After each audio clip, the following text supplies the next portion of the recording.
Khamenei का जनाजा क्या सिर्फ एक अंतिम विदाई है या फिर दुनिया को दिया गया एक बड़ा राजनीतिक संदेश? क्या अमेरिका और इजराइल खामेनेई को खत्म करके जिस ईरान को झुकाना चाहते थे, वही ईरान अब अली खामेनेई के जनाजे से पहले से ज्यादा ताकतवर होकर उभर रहा है?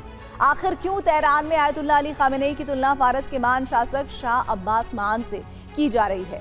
क्या ईरान का 400 साल पुराना इतिहास एक बार फिर खुद को दोहरा रहा है? खामेनेई की अंतिम यात्रा में पहुंचा करीब 100 देशों का विदेशी प्रतिनिधिमंडल क्या दुनिया के बदलते समीकरणों का संकेत है? और क्या खामेनेई की अंतिम यात्रा के बाद ईरान अब प्रतिबंधों से निकलकर अरब की महाशक्ति बनने के एक नए दौर की तरफ बढ़ चुका है? क्या 400 साल बाद फारस का इतिहास फिर लौट रहा है? क्या ईरान अपने अतीत के सबसे शक्तिशाली दौर की ओर बढ़ रहा है? और क्या यही वजह है कि आज आयतुल्लाह खामेनेई की तुलना फारस के महानतम शासकों में गिने जाने वाले शाह अब्बास महान से की जा रही है? उनके शासनकाल को फारस का स्वर्णिम युग कहा जाता है। उन्होंने केवल सीमाएं नहीं बढ़ाई, बल्कि फारस को सैन्य, आर्थिक और सांस्कृतिक शक्ति के रूप में स्थापित किया। कॉकेशस से लेकर फारस की खाड़ी तक फैला प्रभाव, मजबूत प्रशासन, व्यापारिक मार्गों पर पकड़ और क्षेत्रीय राजनीति में निर्णायक भूमिका, ये वो विरासत थी जिसने शाह अब्बास को इतिहास में अमर बना दिया। लेकिन आज आयतुल्लाह अली खामेनेई का जिक्र शाह अब्बास महान की तरह हो रहा है। खामेनेई की अंतिम यात्रा सिर्फ एक जनाजा नहीं रही, बल्कि ईरान की सबसे बड़ी कूटनीतिक जीत का मंच भी बन गया।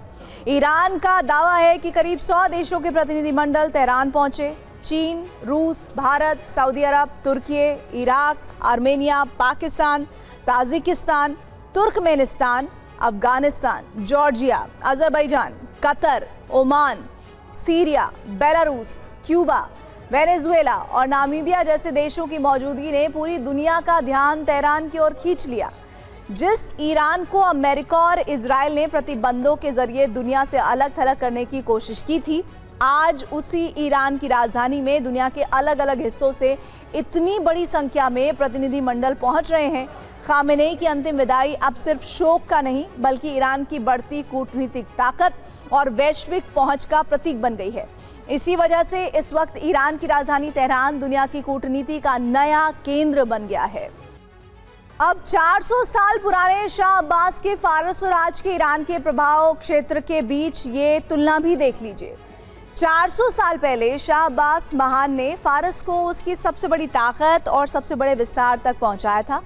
1588 से 1629 तक उनके शासन में फारस की सीमाएं इराक के Baghdad, Caucasus, Azerbaijan, Armenia, Georgia, Dagestan, Turkmenistan, Afghanistan के हेरात और कंधार, बलूचिस्तान, फारस की खाड़ी और होर्मुज तक फैल गई थी।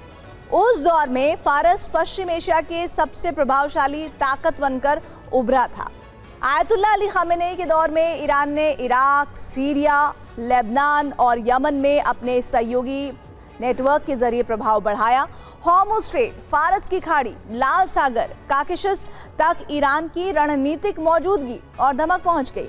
इसलिए आज ईरान में आयतुल्लाह अली खामेनेई की तुलना शाह अब्बास महान से की जा रही है। दूसरी वजह है ईरान की घातक प्रॉक्सी रणनीति।